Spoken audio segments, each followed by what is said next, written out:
Mi nombre es Félix Llanos, soy médico neumólogo, trabajo en el Hospital 2 de Mayo y por ser amigo del doctor Guido Pazón, me voy a esta clase.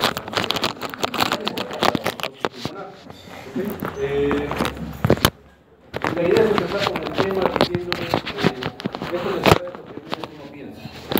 Cuando alguien tiene un paciente que tiene algún proceso parenquimal, y tiene tos, tiene fiebre, tiene disnea, y algunas veces se hacen hasta hemoptisis. Lo primero que uno piensa es que el paciente va a tener un proceso parenquimal infeccioso y a la cabeza, lo primero que nos viene a nosotros a la cabeza es la mente es una neumonía. ¿Sí? En el seminario que yo estaba haciendo en el hospital, le estoy explicando al grupo de alumnos que están en el seminario, que un paciente cuando tiene una neumonía de la comunidad, más o menos en la clase lo que ustedes les han comentado, es que al tercer día ya la fiebre debería haber mejorado, la frecuencia respiratoria debería haber mejorado, la frecuencia cardíaca debería haber mejorado, la leucocitosis debería ya estar normal o con tendencia a la normalidad. ¿Qué cosa les ocurre cuando un paciente no mejora al tercer día de estar recibiendo tratamiento que tiene una neumonía? Pues bien, ahí nosotros tenemos dos posibilidades ante el diagnóstico que nos encontremos. Uno, que sea una neumonía que no responde, o dos, que sea una neumonía de resolución lenta. ¿Sí? Le comentaba al grupo que una neumonía de resolución lenta, lo que uno tiene que pensar es que probablemente sea un cáncer, que se ha equivocado de diagnóstico. Pero en una neumonía que no responde, en una neumonía con el tratamiento no está siendo efectivo, yo tengo tres opciones para pensar y ahí es donde se empieza a abrir el abanico de posibilidades. La primera posibilidad es que estemos ante un germen que sea resistente al antibiótico. ¿Sí? Es lo más fácil de pensar, yo no me equivoqué, el antibiótico es el correcto, es culpa del germen. ¿Sí? Eso de todas, las tres posibilidades debería ser la tercera. Sin embargo, generalmente es la primera que yo suelo pensar. La segunda es decir, ¿sabes qué?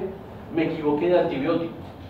¿Verdad? Tengo un paciente que tiene una neumonía, le estoy dando extracción y resulta que es una neumonía por un atípico, entonces tengo que cambiarle las extracciones y tengo que darle un macrolide, por ejemplo. ¿Sí? Me equivoqué de antibiótico, el antibiótico no ha sido el adecuado. Eso es lo segundo que debería de pensar. Lo primero que debería de pensar, por encima de me equivoqué de antibiótico, o por encima de que es culpa del germen, porque esto que está acá es un germen resistente al antibiótico, lo primero que tengo que pensar es, quizás me equivoqué de diagnóstico. ¿Sí? Quizás no es una neumonía bacteriana, y ahí es donde se abre el abanico de posibilidades de todo lo que debería de ser. Cuando uno abre ahí el abanico de posibilidades, una de las opciones, dependiendo de quién sea nuestro paciente, es pensar en esto en parasitosis pulmonar, una entidad sumamente rara, no es lo frecuente, ¿sí? No es lo que ustedes más van a ver, sí es lo que van a preguntar en el examen porque yo voy a mandar preguntas, ¿sí? Pero no es lo usual. Entonces, cuando yo abro parasitosis pulmonar, primero, antes que nada, por favor, su celular lo apagan o le bajan el volumen, le mandan un mensaje a su pareja y le dicen que son míos, por lo menos por los próximos 60 minutos que va a durar la clase, un poquito menos, 45, les prometo que 45 minutos están libres y nos vamos todos. ¿Sí? Así que apagan su celular.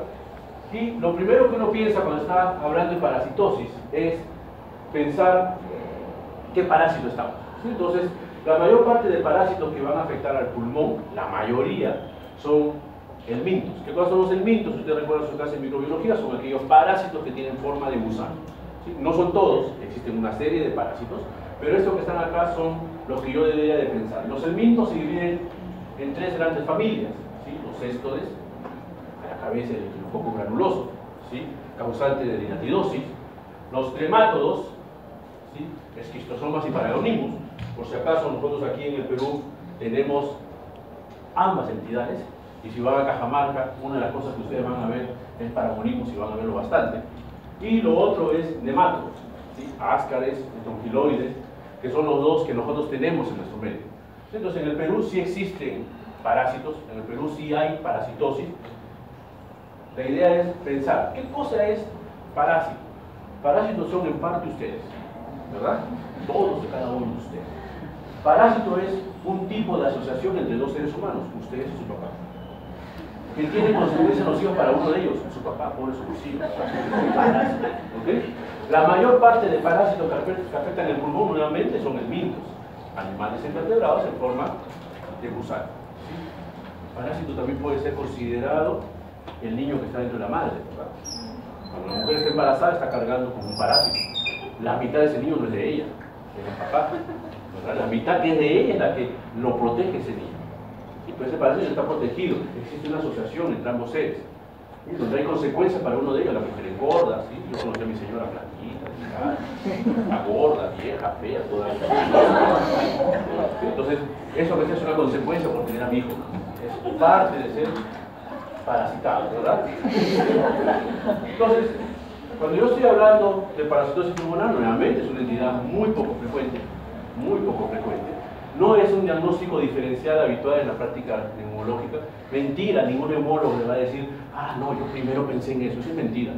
Es lo último que uno piensa, ¿sí? Porque no es usual. Hay elevada prevalencia en algunas áreas, Sudamérica, donde esto es frecuente, y tengo que pensar en parásitos.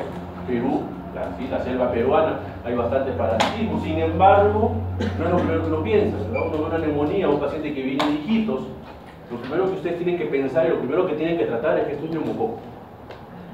Se equivocaron de germen, se equivocaron de diagnóstico, pues bien, lo segundo que tienen que pensar es micosis, que no sé si habrán hecho clases de micosis pulmonar, pero es lo siguiente que tienen que pensar, micosis pulmonar.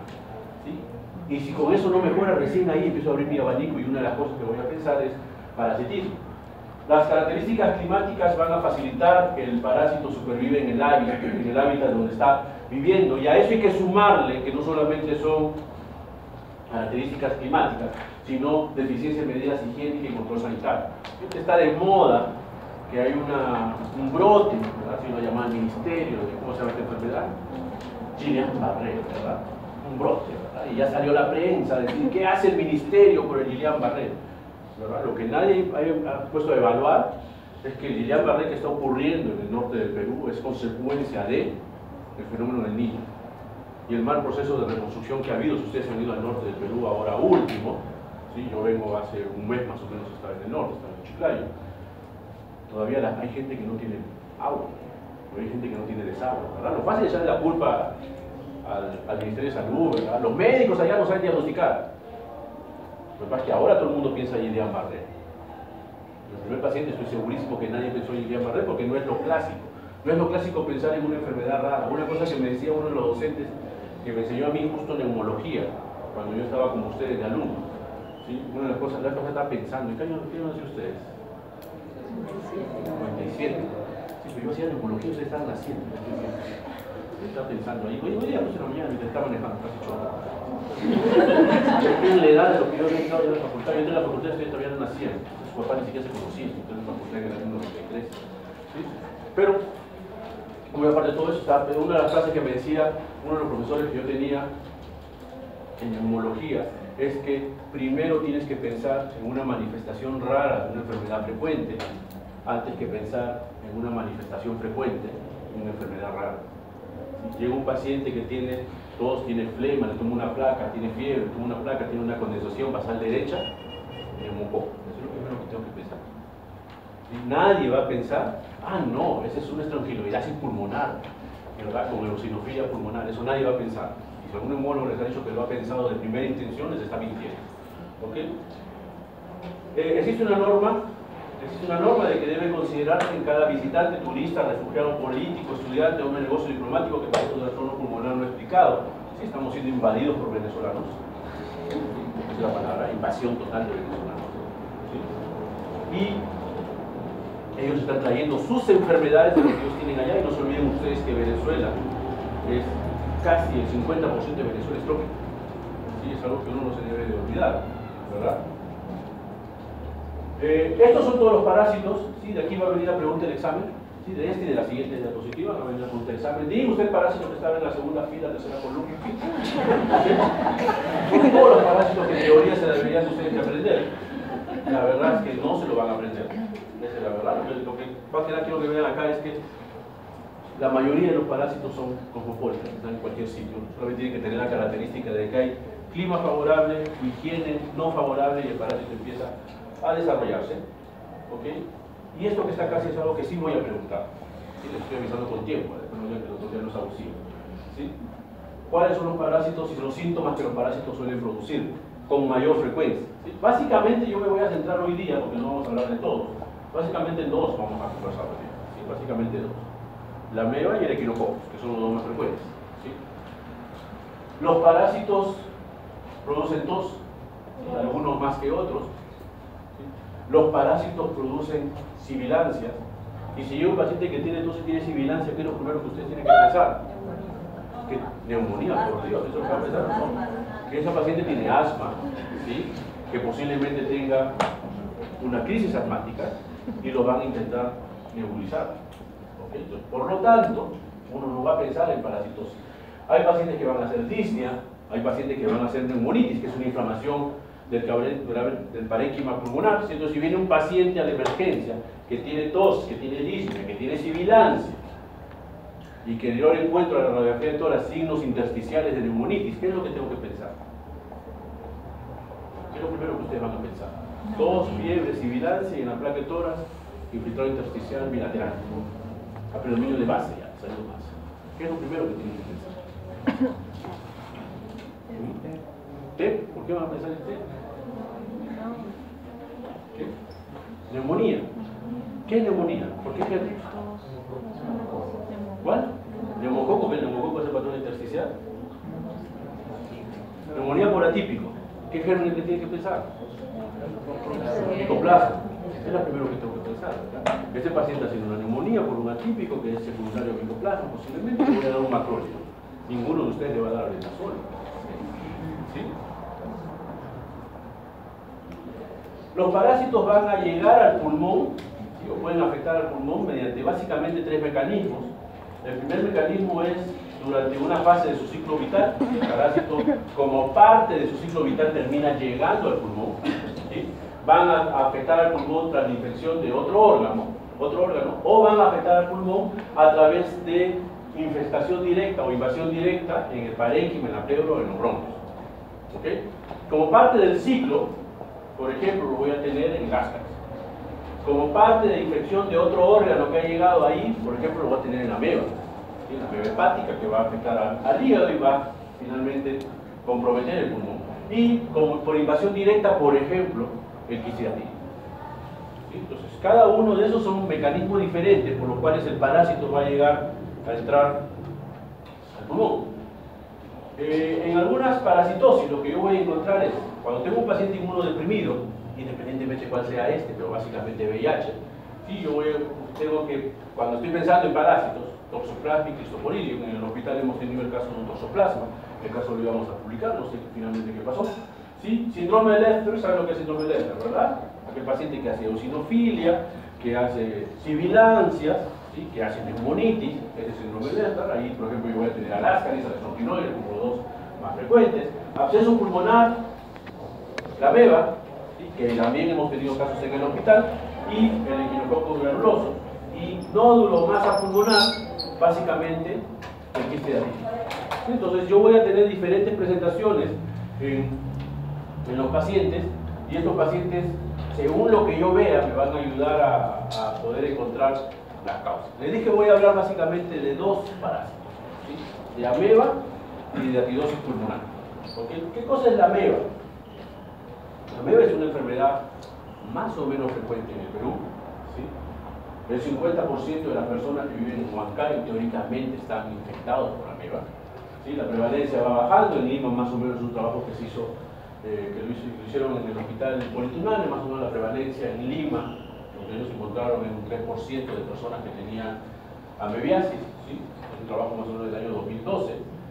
La ameba es un tipo de parasitosis que es producida por la entameba histolítica, ¿sí? La entameba histolítica tiene 2 morfologías. La primera es la del trofozoito, que es la que produce la enfermedad, y la otra es la del quiste, que es la que está afuera en el ambiente y que es culpable de que yo me esté contagiando. La ameba es un parásito, contrario a otros parásitos. La ameba es uno de los pocos que puede resistir bajas temperaturas, que puede vivir en un medio húmedo y que puede estar en estado quístico, vegetativo, por decirlo de algún modo, meses, semanas, meses inclusive. ¿Sí? Se transmite a través de transmisión fecal-oral, ¿sí? Higiene. El problema básicamente con la ameba es higiene, y el ser humano, nosotros somos el principal reservorio, somos los culpables de que todavía exista entameba histolítica en el mundo. La amebiasis básicamente es una infección parasitaria intestinal, ¿sí? la amebiasis extraintestinal, la que está por fuera de los intestinos, que ya de por sí es rara, tiene varias presentaciones. La más común es la hepática, ¿sí? Del colon, normalmente, la entamebiasis histolítica pasa al hígado a través de la circulación corta y va a producir en el hígado grandes quistes, abscesos hepáticos. Estos abscesos hepáticos pueden romperse y van a provocar una fístula bilio-bronquial o hepatobronquial, ¿sí? No se olviden ustedes que lo único que separa el hígado del pulmón es el diafragma, ¿okay? Y si ustedes se acuerdan de su anatomía, ese curso que llevaron hace un siglo, ¿verdad? ¿Sí? Porque yo pregunto y nunca nadie se acuerda. Hace un siglo llevaron anatomía. Si ustedes se acuerdan de su anatomía, el diafragma, ¿cuántos pilares tiene? 3 pilares. ¿Cuáles son? Bueno, ahí empezaron los problemas, ¿verdad?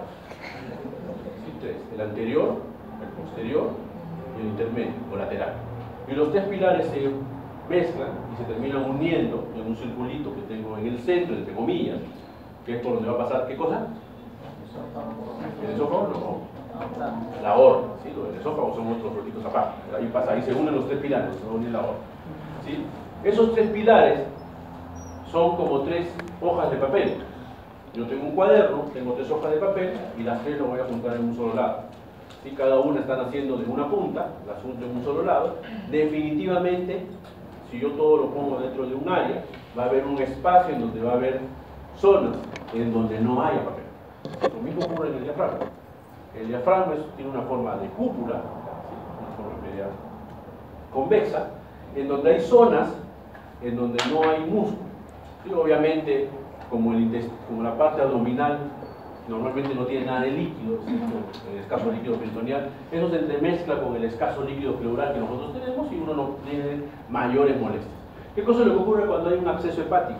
Este absceso hepático se rompe y la pus empieza a irse hacia el pulmón, a través del diafragma. Cuando la pus llega al pulmón, lo que provoca en el pulmón es una erosión y por eso se forman las fístulas broncobiliares o hepatobronquiales, y esto es lo que me va a terminar dando amebiasis pleuroparénquima. Otra opción que tiene la ameba de llegar ahí es a través de invasión directa del intestino sin compromiso hepático. Sumamente raro, ¿okay? Sumamente raro, pero también puede haber. Pero lo más frecuente es que la amebiasis extraintestinal, la más frecuente de todas, es hepática, y cuando este absceso hepático se rompe, me va a llevar a una amebiasis pleuroparénquima. Existen otras formas mucho más raras de amebiasis, ¿okay? Mucho más raras, pero que también sería bueno conocer, como la cerebral, como la cutánea o la amebiasis pericardial, ¿okay? Entonces, lo que yo sé es que el pulmón es el segundo lugar más frecuente o más común de infección extraintestinal dentro de lo que es las amebas, ¿sí? La ameba entra, los quistes entran, se transforman en trofozoitos, se empiezan a multiplicar, ¿sí? Empiezan a hacer lesiones o laceraciones en el colon. Esto es lo que va a terminar llevando a que lleven al hígado, formando los abscesos hepáticos, y de ahí se va a ir al pulmón, ¿sí? Y de ahí se va a ir al pulmón provocando la forma de enfermedad que nos está trayendo el día de hoy. ¿Cuál es el cuadro clínico de esta enfermedad? Bueno, casi siempre, como les digo, es extensión de un absceso hepático, por lo tanto yo tengo que esperar que el proceso sea más del lado derecho, ¿verdad? Difícilmente va a tener una amebiasis del lado izquierdo, allá no tengo hígado. Entonces, en la mayoría de veces, más del 90% diría yo, son amebiasis que vienen del hígado. ¿Qué cosa es lo que voy a tener como cuadro clínico? Lo más frecuente, lo más común, que hay un derrame pleural. ¿Sí? Esos derrames pleural pueden ser estériles, ¿sí? Eso no es lo frecuente, pero lo más frecuente es que haya derrame pleural, o que haya una fístula hepatobronquial. La fístula hepatobronquial lo que me va a dar es tos productiva, el paciente va a tener tos con flema, y lo que le va a decir es que a la hora que expectora, más que el color, porque el color no suele llamar la atención, lo que el paciente va a sentir es que está con un feo olor fétido. ¿Alguna vez han ido a un desagüe y lo han destapado? Bueno, pues ahora van a ir a un desagüe, lo van a destapar, van a respirar hondo, y eso que está ahí es el olor de la ameba, que nunca se olvide. Yo he tenido, no sé si la buena suerte o la mala suerte de ver un cuadro de amebiasis pulmonar, dos cuadros de pulmonar. La primera olí, la segunda lo dejé al residente, tuvo el desorden, ¿sí? Porque el olor es insoportable, ¿okay? Literalmente es un desahogo. Y ese paciente que va a venir le va a decir, tengo tos, tengo flema y la flema tiene mal olor, absceso pulmonar. No creo que es absceso pulmonar. Dentro de los abscesos pulmonares anaerobios, ¿verdad? Pero si ya huele demasiado mal, no sé si ustedes han visto ya un absceso pulmonar. ¿Sí? Pero si han visto un absceso pulmonar, un paciente con absceso pulmonar, el mal olor que tiene es un olor fétido. Eso que está ahí, multiplíquenlo por 10 más o menos, es el olor que tiene la amebiasis pulmonar. ¿Cómo hago el diagnóstico? Pues bien, es difícil. No se diferencia de un absceso pulmonar bacteriano, es exactamente lo mismo. ¿Sí? Está dentro del diagnóstico diferencial.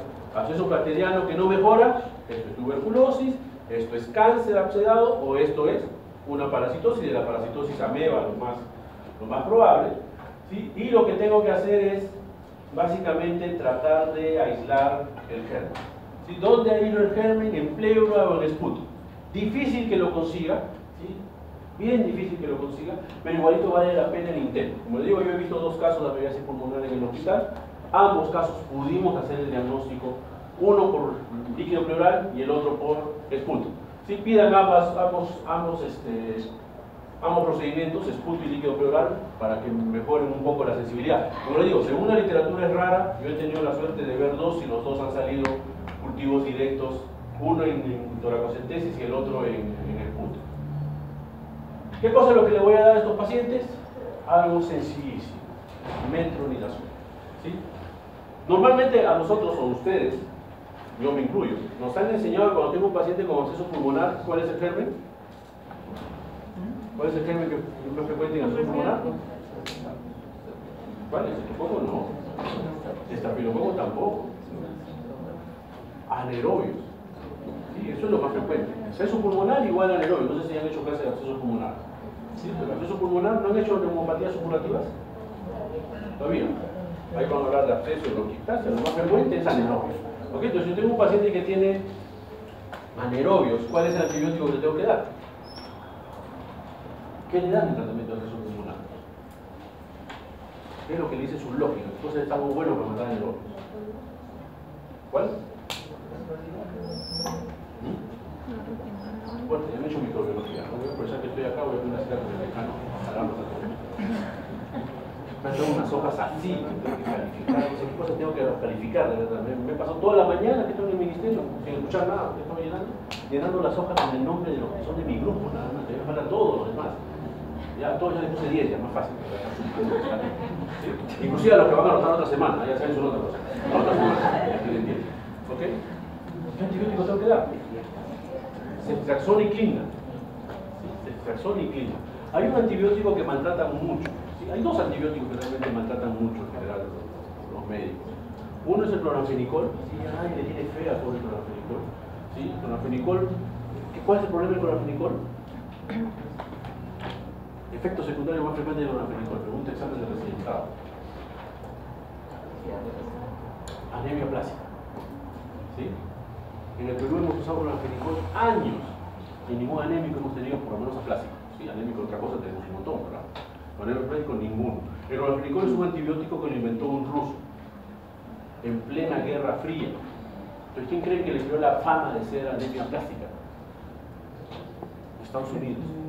Por eso la FDA lo sacó, ¿sí? El cloranfenicol produce anemia plástica, no lo utiliza. ¿Sí? La verdad es que el cloranfenicol produce menos anemia plástica que los tratamientos que se usan para cáncer, como el metotrexato. ¿Sí? Pero como lo inventó un ruso en plena Guerra Fría, ¡pum!, le pusieron la cruz. Y el otro antibiótico que no suelen recetar mucho es este amigo, metronidazol. ¿Sí? El metronidazol es un antibiótico, ¿verdad? ¿Sí? Por alguna razón está como un antiparasitario. Es el único antibiótico que funciona como antiparasitario. ¿Sí? Pero es un excelente antibiótico que tiene una concentración en el pulmón más alta inclusive que la clindamicina.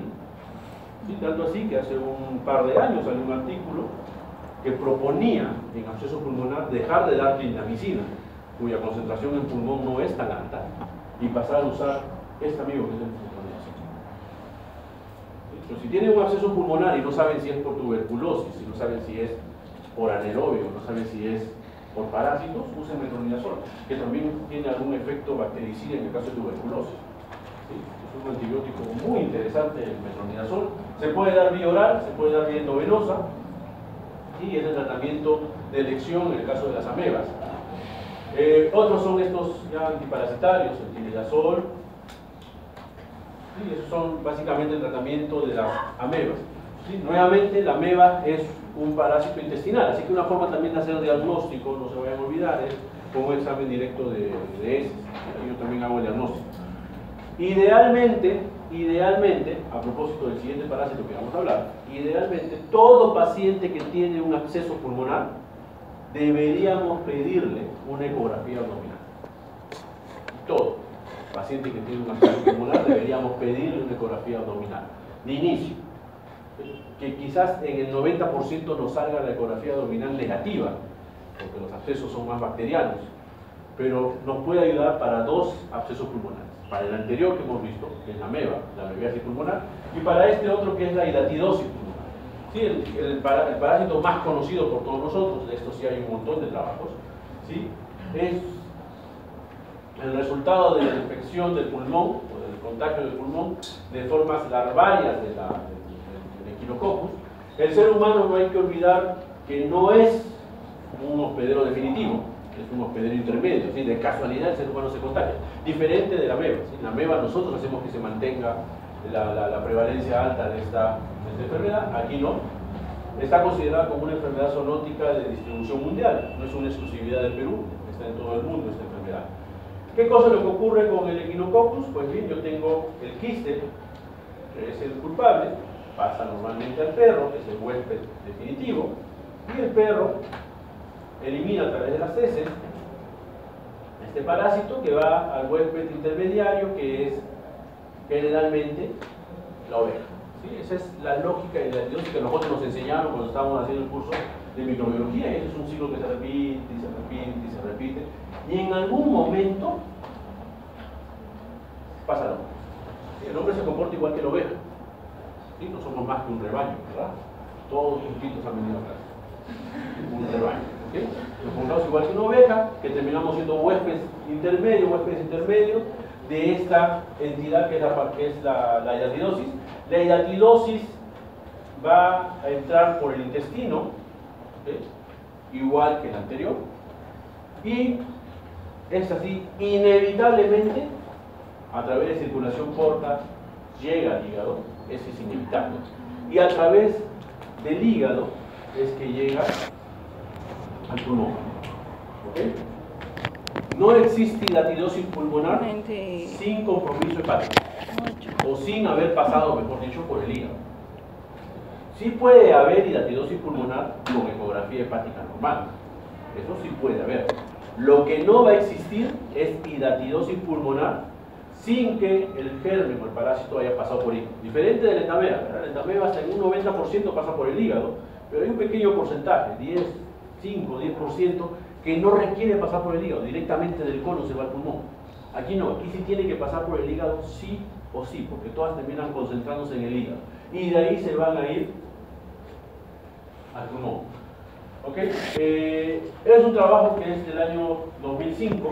No es un trabajo, esta es la fuente del MINSA, es la fuente del MINSA para el año 2005, que es lo último que hay sobre hidatidosis pulmonar en el Ministerio de Salud. Es algo bien curioso. Tiene una enfermedad sumamente frecuente en el Perú. Los últimos datos que existen son del año 2005. ¿Sí? Por regiones, más frecuente es gente que proviene de la sierra. ¿Sí? Y de todos los que vienen de la sierra, lejos más frecuente es Sierra Central. Eso es lejos más frecuente. Y en sexo no hay mucha diferencia. Aparentemente es más frecuente en mujeres, pero de verdad no hay mucha diferencia con respecto al sexo desde el punto de vista estadístico. ¿Sí? Lo que sí es que la mayoría vienen de la sierra. Por si acaso, no es exclusividad de la sierra. Hay hidatidosis en la costa, hay hidatidosis en la selva. Es una enfermedad cosmopolita, ¿sí? No es una exclusividad solamente de la sierra. En el hígado yo voy a encontrar alteraciones hasta en un 70% de los casos. Nuevamente, no existe otro modo de pasar que no sea a través del hígado. Pero en una ecografía no necesariamente yo voy a ver compromiso hepático. ¿Okay? En un 70% de los casos va a haber compromiso hepático, lo más frecuente es que sea compromiso del lado del lóbulo derecho del hígado. ¿Sí? En el pulmón La frecuencia no es tan rara. Un tercio de los pacientes que hacen hidatidosis pulmonar, o sea que el germen entra a su cuerpo, un tercio van a terminar haciendo hidatidosis pulmonar. En el 60% de los casos, el problema es pulmón derecho, ¿sí? Pero existe un porcentaje que se va al otro lado, ya sea bilateral, 13%, o ya sea exclusivamente izquierdo, la diferencia, ¿sí? Que más o menos es 25%. ¿Sí? ¿Cómo hace para ir el quiste hidatídico del pulmón derecho al pulmón izquierdo? ¿Cómo creen ustedes que es el quiste hidatídico para ir del pulmón derecho al pulmón izquierdo? ¿Sí? Uno es que se rompa, ¿sí? Una posibilidad es que se rompa. ¿Cuál es la otra? Créanme, que se rompa no es lo más frecuente. ¿Cuál es la otra posibilidad? ¿Sí?